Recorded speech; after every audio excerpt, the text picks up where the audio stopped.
Bonjour à tous et à toutes et bienvenue pour encore une nouvelle vidéo de la chaîne. Aujourd'hui, on va encore parler de chimie, encore une fois dans le thème des dosages.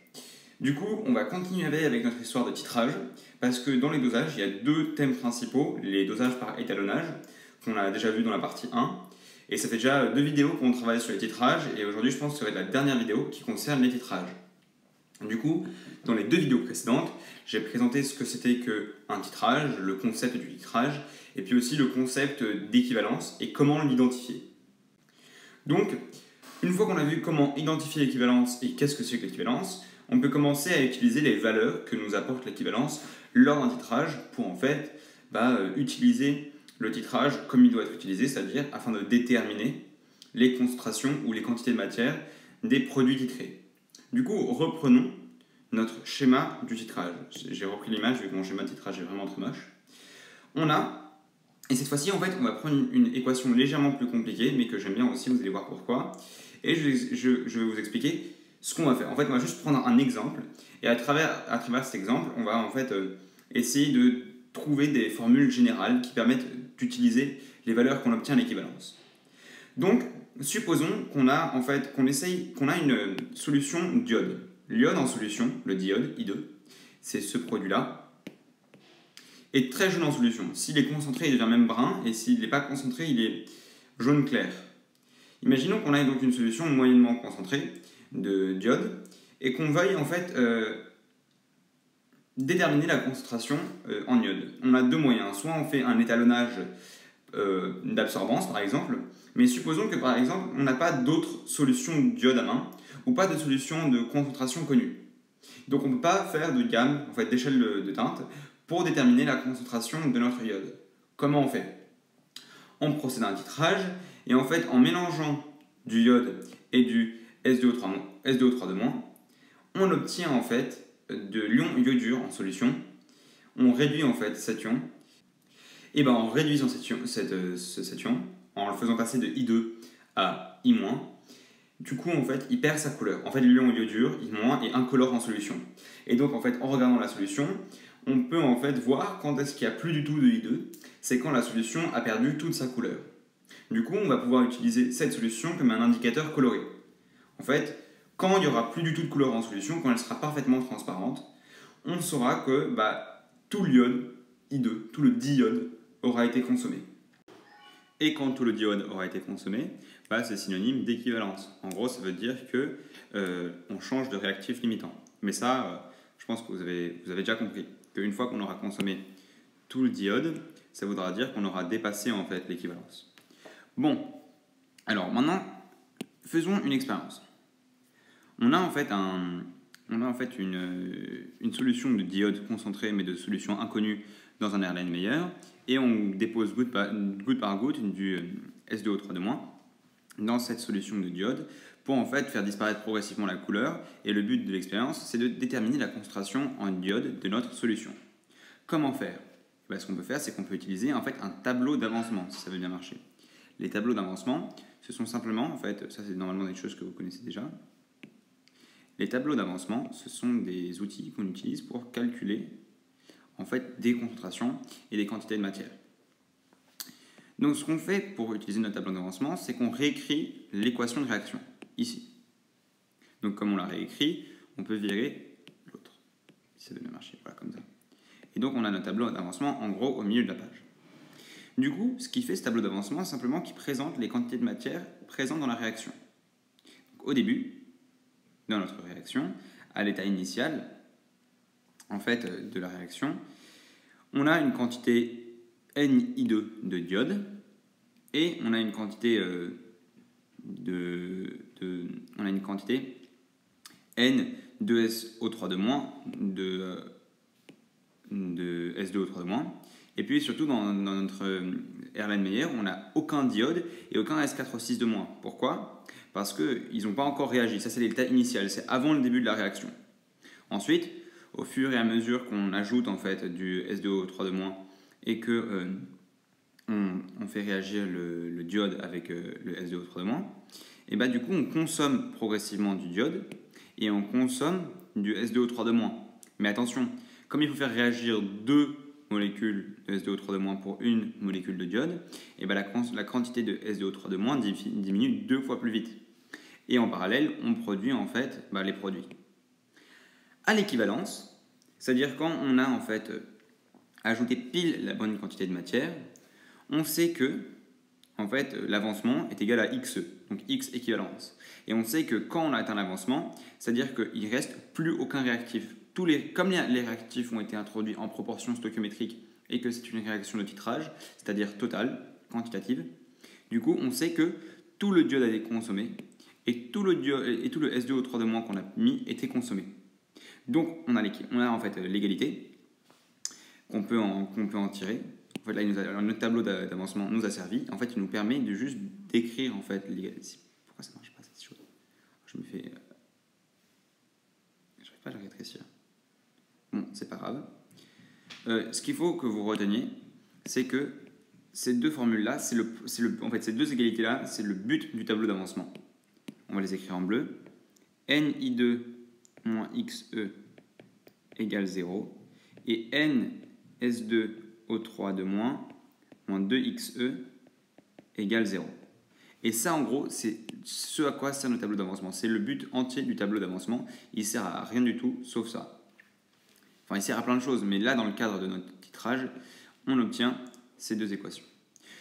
Du coup, regardez ce qu'on va faire. Comme on connaît la concentration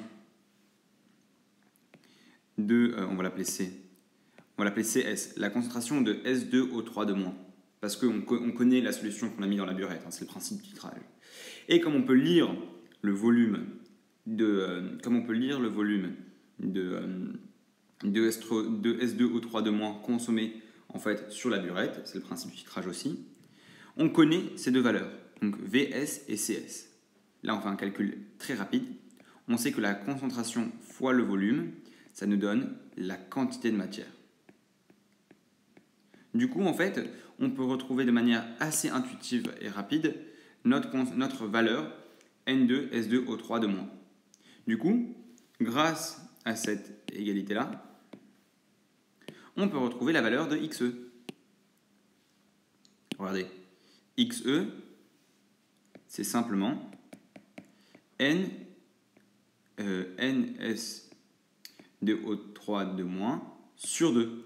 Ouais. Et grâce à cette égalité-là, on sait que XE égale NI2. Ouais. Du coup, notre tableau d'avancement, il a servi. Et en fait, vous voyez que les deux membres sont égaux à XE. Du coup, en fait, grâce à notre tableau d'avancement, on peut dériver l'égalité que N S2O3 sur 2 est égal à NI2. Et maintenant, le tour est joué. Vu qu'on peut retrouver cette valeur facilement grâce aux valeurs expérimentales qu'on a trouvées durant le titrage, en fait c'est tout le but du titrage, et on peut retrouver NI2. En fait, on sait que NI2, c'est simplement la concentration de la solution qu'on a utilisée fois le volume marqué consommé sur la burette, le tout divisé par 2. Et maintenant, on obtient la quantité de matière présente dans notre solution et le tour est joué. Parce qu'ensuite, il suffit de déterminer le volume de notre solution. Enfin, il fallait le calculer avant. Et une fois qu'on avait trouvé le volume de notre solution, on pouvait calculer la concentration de notre solution, par exemple. Mais du coup, en fait, cette formule-là, elle est importante. Parce qu'en fait, cette formule-là, elle est importante vu que c'est celle qui nous permet de trouver, en fait, la quantité de matière de I2. Et en gros, c'est tout le but du titrage. Ouais. Et en fait, je ne sais pas si vous avez vu, mais déjà notre exemple était assez général. On a pris une réaction particulière, mais à part la réaction, on n'a pris aucune valeur concrète. On n'a que pris des quantités de matière, genre NI2, NS2O3 CS et VS par exemple. Ce genre de valeur. Mais en fait, on peut généraliser encore plus notre exemple et vous allez voir comment. En fait, j'ai pris un exemple à moitié concret quand même, parce que sinon c'est assez abstrait et c'est peut-être un peu dur à voir. Mais prenons en fait une réaction qui fait réagir un produit A, un réactif A et un réactif B ensemble pour produire C et D. comme ça. Donc, A fois A plus B fois B nous donne C fois C plus D fois D. Oui. Du coup, on a la quantité de matière A qui réagit avec la quantité de matière B. Et à l'état initial, quand xi égale 0, du coup, on n'a aucun produit et que des réactifs. Et à xmax égale xe, là je vais un peu vite vu qu'on a déjà vu le tableau d'avancement quand même, on sait que Na moins AXE égale 0, que NB moins BXE égale 0, et qu'on a CXE et DXE, deux produits. À partir de ces deux égalités, on peut en tirer l'égalité suivante. On sait que Na moins AXE égale 0 et que NB moins BXE égale 0. Du coup, en fait, on sait que XE égale NB, c'est un N moche, NB sur petit b, et que, donc maintenant on a cette égalité, on peut virer ça. Elle est collée, zut. Je reprends le. Et que Na moins, c'est pas comme ça, c'est N grand A, moins, la rigueur c'est important, en fait égale 0, ça nous dit que XE égale Na sur A. Je l'ai vite, mais je reprends exactement en fait le même thème que tout à l'heure. En fait, c'est un tableau d'avancement, mais cette fois-ci avec juste une équation chimique générale. Et du coup, je fais exactement les mêmes calculs que tout à l'heure, mais à la place de me balader avec des NI2 et des nombres stoichiométriques soit égaux à 1 ou soit égaux à 2, je me balade avec des valeurs absolument abstraites. Et A et B, c'est les nombres stoichiométriques. Si je reprends l'équation chimique de départ, ça va être important en fait, donc je vais l'écrire. L'équation chimique de départ, c'était AA plus BB. Pourquoi je mets un C plus BB donne CC plus DD. Donc en petit, ici là, A, B, C et D, ce sont les nombres stoichiométriques. Donc ça peut être 6, 8 molécules de A réagissent avec 14 molécules de B. Ça pourrait être, non, c'est pas bien parce que ça serait 15 molécules de B. 8 molécules de A réagissent avec 15 molécules de B, par exemple. Donc A et B, c'est juste les nombres stoichiométriques. Et grand A et grand B sont les espèces chimiques qui réagissent entre elles. Ouais. Et du coup, voici ce qu'on peut en tirer. Ah, ça sert plus à rien. Pourquoi ça marche pas? Ouais, ça sert plus à rien. Du coup, en fait, les deux équations qu'on peut tirer grâce à un tableau d'avancement, ce sont celles-là. XE égale Na sur A et XE égale NB sur B. Vous l'aurez compris, XE, c'est le même à chaque fois. Du coup, on peut en tirer l'égalité un peu suprême. En gros, tout le but de cette vidéo, Na sur A égale NB sur B. Si à un moment il faut l'écouter dans la vidéo, c'est ici. C'est maintenant. Voilà. Du coup, une fois qu'on a Na sur A et NB sur B, on a un peu en fait fini le chapitre sur les titrages. Pourquoi? Parce qu'en fait, quand vous avez une équation de titrage, vous n'avez même pas besoin de faire de tableau d'avancement ni quoi que ce soit si vous vous souvenez de cette formule-là. Ouais. Qu'est-ce qu'elle nous dit, cette formule? Elle nous dit que la quantité de matière de A divisé par A est égale à la quantité de matière de B divisé par petit b. Et là, c'est important, à l'équivalence. En gros, cette formule-là, elle nous dit que pour que les réactifs soient introduits en proportion stoichiométrique, il faut que Na divisé par A soit égal à NB divisé par B. Or, quand on atteint l'équivalence lors d'un titrage, on sait que les réactifs ont été introduits en proportion stoichiométrique. Donc, on peut appliquer directement cette égalité-là.